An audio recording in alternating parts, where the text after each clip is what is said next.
Salut à tout le monde, merci encore de nous retrouver sur notre chaîne YouTube.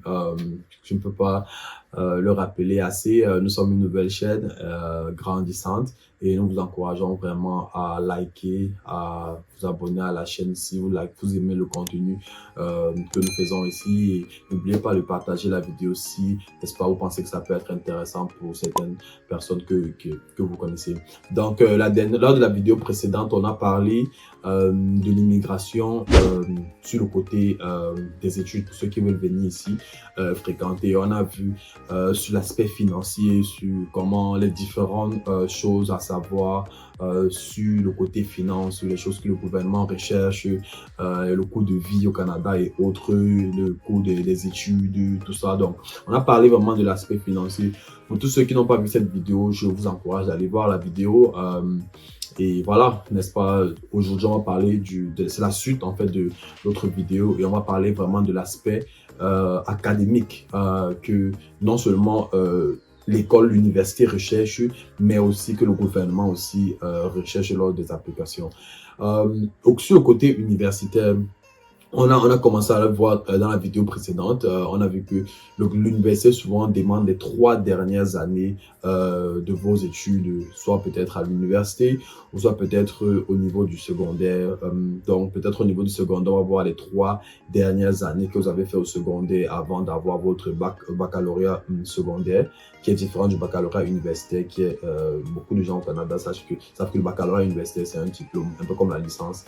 Mais dans beaucoup de pays qui ont un programme français, on a le baccalauréat secondaire. Donc, oui, pour ceux qui ont appliqué pour venir ici étudier après leur bac secondaire, on va demander les 3 dernières années d'études au secondaire.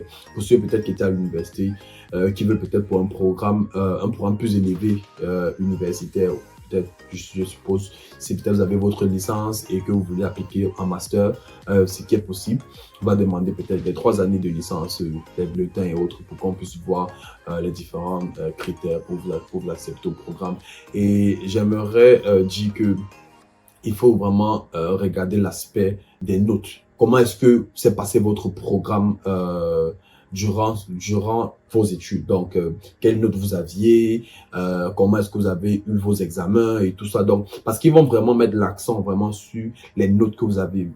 Donc, si vous n'avez pas de bonnes notes, ça peut jouer un peu à votre défaveur, mais c'est toujours bon de montrer les bonnes notes, de montrer de travailler dur, n'est-ce pas, pour pouvoir avoir les meilleures notes possibles et être sûr que vous aurez votre admission dans des universités ici au Canada. C'est très possible. Je dirais l'admission n'est pas le plus dur lors de la procédure. L'admission, très facilement, on peut l'avoir. Même si vous n'avez pas de très bonnes notes, vous pourrez toujours avoir l'admission.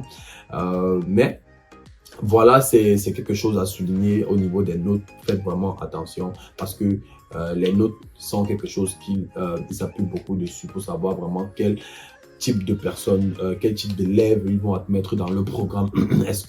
À quel niveau il se dévoue pour ses études. Donc voilà, faites vraiment attention à cela. Donc travaillez sur vos notes et avant d'appliquer, vraiment faites l'effort de travailler assez dur à l'école pour pouvoir avoir de bonnes notes et à appliquer. Donc voilà, j'aimerais dire qu'il y a différents moyens d'appliquer. Vous pouvez appliquer pour un programme collégial. Parce qu'au Canada, il y a 2 types de circuits éducatifs. Il y a le circuit collégial que le gouvernement a fait pour ceux peut-être qui ne veulent pas trop fréquenter et qui veulent peut-être avoir plus une formation un peu plus pratique, ou bien pour ceux qui n'ont pas aussi assez de moyens pour payer les études universitaires parce que généralement l'université est plus chère que le collège. Donc il y a le collège, c'est différent parce que je sais que dans certains pays en Afrique, le collège c'est comme le secondaire, le lycée et tout, non? Ici, le collège, c'est une autre forme d'université. Très souvent, ils ont des programmes allant d'un an jusqu'à 3 ans. Il peut arriver que certains collèges donnent des programmes de 4 ans qui est le bachelor, ou en d'autres termes, la licence dans d'autres pays qui ont un circuit français. Mais il y a la possibilité d'appliquer pour ces 3 types d'universités. Vous pouvez appliquer soit pour un collège, soit pour une université, soit pour un cégep, pour ceux qui vont aller peut-être dans la province du Québec. Donc, comme je l'ai dit, ça va de 1 an jusqu'à 3 ans très souvent dans les collèges. Et le programme d'un an, très souvent, ça s'appelle le Postgraduate Diploma. Postgraduate Diploma, c'est généralement pour ceux qui ont déjà eu la licence dans le pays d'origine et qui viennent au Canada qui veulent juste avoir un diplôme en appui sur leur licence et commencer à travailler. Donc, très souvent, on vous donne ce qu'on appelle on vous admet d'un programme qu'on appelle le Postgraduate Diploma. Donc, pour ceux qui ont déjà eu un diplôme universitaire préalable. Maintenant, il y a des programmes de 2 ans qui s'appellent les diplômes et les programmes de 3 ans qui s'appellent les Advanced Diploma. Donc, tous ces programmes, ce ne sont pas des licences, mais c'est comme des programmes universitaires aussi. Ce sont des diplômes universitaires aussi, mais qui sont un peu différents de la licence, mais qui sont aussi admises par le gouvernement canadien. Vous allez trouver le travail avec ces diplômes. Ce ne sont pas des diplômes de seconde zone, non. Il y a des gens qui préfèrent avoir des diplômes et avancer dans leur carrière professionnelle au lieu de prendre un peu plus de temps au niveau de l'université. Parce qu'il faut se rappeler que à l'université, tant que vous n'avez pas fini vos 4 ans, vous n'aurez pas de diplôme. Donc, pratiquement, vous pouvez fréquenter 1 an, 2 ans, 3 ans même, mais vous n'aurez pas de diplôme jusqu'à ce que vous ayez terminé votre programme de 4 ans. Donc, certaines personnes préfèrent faire 2 ans, avoir un diplôme, avant de revenir, continuer un programme peut-être universitaire. Donc, voilà aussi les différents aspects à savoir au niveau aussi des parents qui veulent envoyer les enfants et au niveau des coûts d'études, des coûts de l'éducation au Canada, parce que certains parents n'ont pas peut-être la capacité de payer l'école pendant 2 ans, pendant 3 ans, pendant 4 ans. Donc, ils préfèrent peut-être prendre des programmes d'1 an et aller envoyer l'enfant pour un programme d'1 an, arriver, s'il fait son programme d'1 an, il commence à travailler. D'autres environ pour les enfants pour le programme de 2 ans, de 3 ans, de 4 ans. Donc, voilà un peu la différence. L'université offre des programmes de 4 ans, ce qu'on appelle le Bachelor Program, ou bien le programme de bachelier pour ceux qui seront au Québec. Et le cégep, c'est pratiquement aussi comme le collège. Donc, c'est des programmes très souvent de 2 ans. Après 2 ans, vous allez, n'est-ce pas, à l'université. Donc, voilà un peu les différents couloirs au niveau des études universitaires au Canada. Et maintenant, je vais vous donner les avantages de ces différents programmes que vous pouvez faire. L'avantage du programme d'1 an, c'est juste que, bon, voilà, vous n'allez pas durer à l'université. Après ça, vous serez éligible, vous aurez un diplôme et vous pourrez travailler. Et vous n'allez pas trop dépenser l'argent sur vos études. Mais l'inconvénient avec le programme d'1 an, c'est que très souvent au Canada, le programme scolaire est associé avec un permis de travail. Donc, lorsque vous avez fait un programme d'1 an, on va vous donner un permis de travail uniquement d'1 an. Et des fois, c'est pas assez pour pouvoir trouver un travail, travailler et avoir l'expérience nécessaire pour pouvoir ensuite avoir votre résidence permanente. On parlera de la résidence permanente dans d'autres vidéos, mais voilà les programmes d'1 an, voilà un peu le désavantage. Donc, voilà le désavantage pour un programme d'1 an. Si vous voulez venir pour un programme d'1 an, il faudrait que vous soyez averti à propos de cela. Pour les programmes de 2 ans et pour les programmes de 3 ans, c'est pratiquement similaire. Et je dirais aussi le programme de 4 ans, c'est pratiquement similaire au niveau du permis de travail. Mais la différence maintenant, l'avantage avec les programmes de 2 ans, c'est que voilà, vous n'aurez pas à payer les études pendant longtemps. Vous aurez seulement 2 ans à payer les études. Mais sachez que voilà, le désavantage dans ce cas, c'est juste que le niveau scolaire que vous aurez, ça serait un diplôme. Et si vous voulez éventuellement avoir un degree qui est aussi très bien parce que certaines entreprises ou bien avoir certains postes nécessitent d'avoir un degree, donc un bachelor ou un baccalauréat universitaire. Donc, pour pouvoir avoir cela, ça va nécessiter encore un peu plus d'années d'études. Donc, le baccalauréat universitaire, c'est 4 ans. Et si vous faites un programme de 2 ans, vous pouvez vous retrouver à faire encore 3 ans pour avoir un baccalauréat universitaire. Donc, voilà un peu les désavantages des programmes de 2 ans. Et c'est un peu similaire aussi pour les programmes de 3 ans. Donc, les programmes de 3 ans, le désavantage aussi, c'est que vous allez payer 3 ans, donc 1 an en plus que celui qui fait un programme de 1 an ou un programme de 2 ans. Et l'autre désavantage, c'est que, voilà, pour pouvoir avoir un baccalauréat universitaire, vous aurez à prendre, au lieu de juste compléter 1 an et avoir un baccalauréat universitaire, vous pourrez vous retrouver à faire 1 an et demi ou voire même 2 ans pour pouvoir avoir un baccalauréat universitaire. Donc, voilà un peu les différents avantages et inconvénients pour les programmes collégiales. Donc, pour 2 ans, l'avantage, c'est que voilà, vous payez juste 2 ans d'études, vous n'avez pas trop dépensé. Et puis, vous avez aussi un permis de travail de 3 ans, tout comme celui qui a fait un programme de 3 ans, tout comme celui qui a fait un programme de 4 ans. Tous ceux-là auront un permis de travail de 3 ans, à l'exception de celui qui a fait un programme d'1 an, il aura juste un permis de travail d'1 an. Voilà un peu ça. Et pour celui qui a fait 3 ans, voilà, l'avantage aussi c'est ça, il aura un permis de travail de 3 ans, il aura un peu plus, une plus grande durée éducative, il est plus proche du baccalauréat relativement aux deux autres. Et maintenant, le désavantage, c'est que voilà, on va un peu dépenser un peu plus d'argent au niveau des frais scolaires. Maintenant, pour celui qui fait un programme de 4 ans, vraiment l'inconvénient, c'est juste que voilà, le coût des études, ça sera vraiment cher. Il va falloir vraiment que les parents soient bien préparés pour se rassurer qu'ils pourront payer l'éducation de l'enfant pendant les 4 années d'études qui sera à l'université. Et aussi à savoir que les programmes universitaires sont très souvent plus chers que les programmes collégiales. Donc, si par exemple au collège, on a parlé ça dans la vidéo précédente, la pension coûte environ 15 000 $ l'année.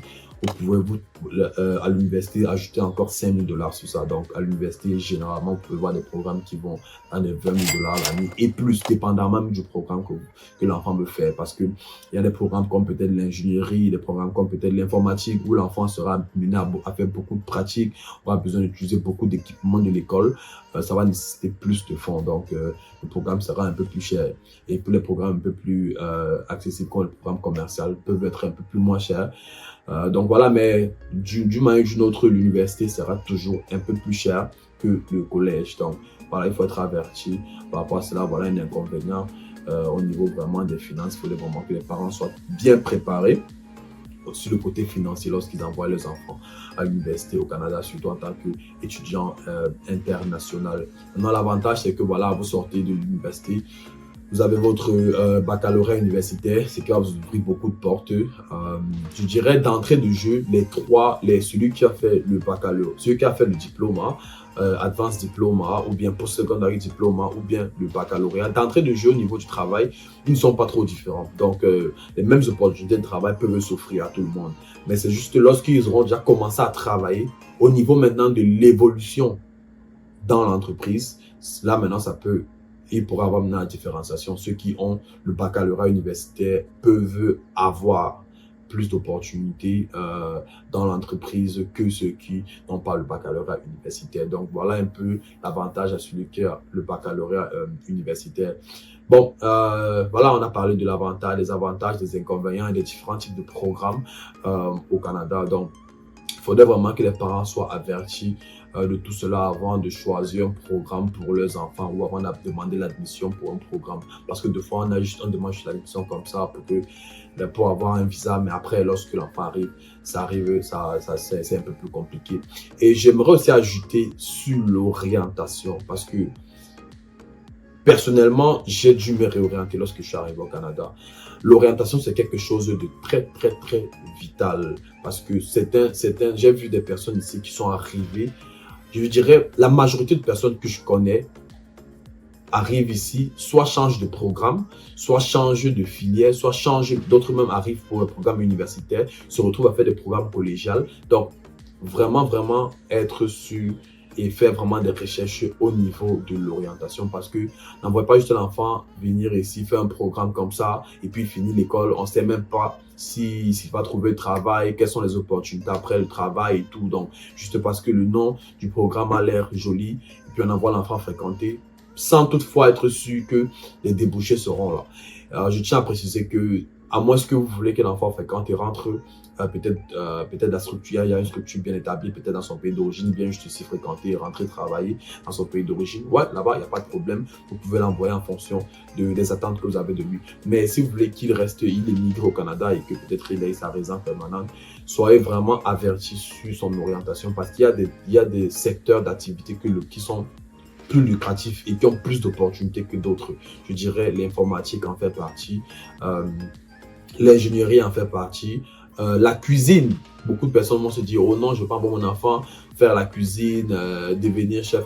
Mais je vous garantis, il y a beaucoup d'opportunités pour ceux qui viennent faire la cuisine. Quitte à faire la cuisine avant, après, d'aller encore augmenter son niveau d'études. Mais il y a beaucoup d'opportunités pour ceux qui viennent faire la cuisine. On en reparlera sur les vidéos qui parleront de comment avoir sa résidence permanente au Canada. Mais la cuisine ouvre beaucoup de débouchés. Lorsque vous finissez vos études au Canada, c'est bien de savoir qu'il y a, dépendamment des catégories de travail que vous faites, vous pourrez être éligible à la résidence permanente ou ne pas être éligible à la résidence permanente. Donc, ceux qui font la cuisine, très souvent, se retrouvent à être éligibles à la résidence permanente. Dès qu'ils sortent de l'école, ils trouvent un boulot, n'est-ce pas, dans leur domaine d'activité parce qu'il y a beaucoup de demandes là-bas. Et puis, après peut-être un an d'études, après un an de travail, il a sa résidence permanente. On croit que voilà, c'est la sorcellerie. Non, ce n'est pas quelque chose de sorcier. Il a juste pris le bon programme qui devait lui donner plus d'opportunités pour le futur. Donc, soyez vraiment avertis au niveau des programmes. On fera une autre vidéo sur ça. On va parler tout sur cette vidéo. On fera une autre vidéo pour parler vraiment des différents programmes au Canada avec les différentes opportunités que ces programmes peuvent apporter. Maintenant, on a parlé, on a parlé sur le côté de l'école, au côté de l'institution scolaire.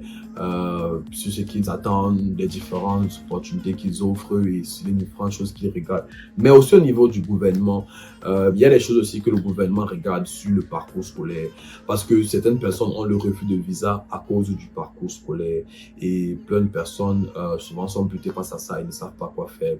J'aimerais dire que si vous avez arrêté vos études après peut-être après le secondaire, vous avez votre baccalauréat secondaire et puis vous avez arrêté les études, vous avez fait trop longtemps sans fréquenter, plus d'un an, très souvent, si vous avez fait plus d'un an sans fréquenter, ça peut être une cause de refus pour votre visa parce que le gouvernement veut se rassurer que effectivement vous êtes toujours impliqué dans vos études. Il veut se rassurer que voilà, il n'y a pas de stagnation, il n'y a pas de moment où voilà, vous étiez juste allé travailler et tout, et puis maintenant vous voulez venir ici.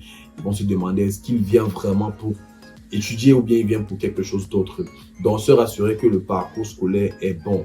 Donc même si vous n'avez pas les fonds pour envoyer vos enfants au Canada après qu'ils aient le baccalauréat secondaire, ne les laissez pas au quartier le temps que vous trouvez l'argent. Envoyez-les dans un programme universitaire, envoyez-les dans une université, qu'ils commencent l'université, même si c'est une université moins chère, qu'ils commencent l'université où ils auront des notes, où ils auront des cours, où on pourra avoir des relevés. Le gouvernement pourra se rassurer que voilà, il continue à faire ses études pendant que il se préparait pour pour immigrer au Canada. Donc, soyez vraiment avertis par rapport à cela. C'est le point majeur que je vais appuyer au niveau du gouvernement parce que le gouvernement vraiment ne regarde pas trop l'école, tout cela. Vraiment, les trucs scolaires, c'est beaucoup plus pour l'admission à l'école. Mais le parcours scolaire peut être un frein. Donc, rassurez vraiment que voilà, il continue à fréquenter. Si peut-être vous avez eu le baccalauréat secondaire, après vous avez appliqué pendant les 1 an, vous n'avez pas attendu, peut-être pendant les 1 an, juste après votre baccalauréat secondaire, ça peut être OK. On se dit, voilà, il voulait venir au Canada et tout, donc c'était le temps de l'immigration, ça prend du temps. Le gouvernement peut comprendre. Mais si ça a déjà dépassé 1 an qu'il a eu le bac, ça fait plus d'1 an, ça peut être problématique. Je ne dis pas que ça sera automatiquement problématique, mais ça peut être un problème que voilà, il peut rencontrer, que l'enfant peut rencontrer face, n'est-ce pas, aux agents de l'immigration. Donc, voilà quelques informations relativement au niveau scolaire à savoir pour pouvoir, lorsque vous allez faire votre application, lorsque vous allez vouloir, n'est-ce pas, appliquer pour vos enfants. Donc, voilà, on a parlé du côté financier, on a parlé du côté académique. Et maintenant, dans la prochaine vidéo, on va parler maintenant sur le plan de la finalisation, n'est-ce pas, du projet lorsque vous avez votre admission à l'école et puis le processus maintenant, comment appliquer tout, envoyer vos dossiers, tout ça, et puis attendre que le visa sorte. Donc, restez connectés, ne vous quittez pas. Je vous remercie à vous tous qui avez suivi la vidéo jusqu'à la fin. N'oubliez pas de liker la vidéo si ça vous a plu, de vous abonner à la chaîne pour nous encourager à faire encore plus de vidéos pareilles. Je vous garantis que les prochaines vidéos de plus en plus. On s'améliore de plus en plus. On fait du travail pour rendre la qualité de l'image bien, pour rendre la qualité de la vidéo bien. Et puis, d'autres personnes aussi viendront sur la chaîne partager l'expérience avec vous. Donc, à la prochaine pour notre vidéo finale sur le côté de l'immigration en tant qu'étudiant au Canada. Merci beaucoup.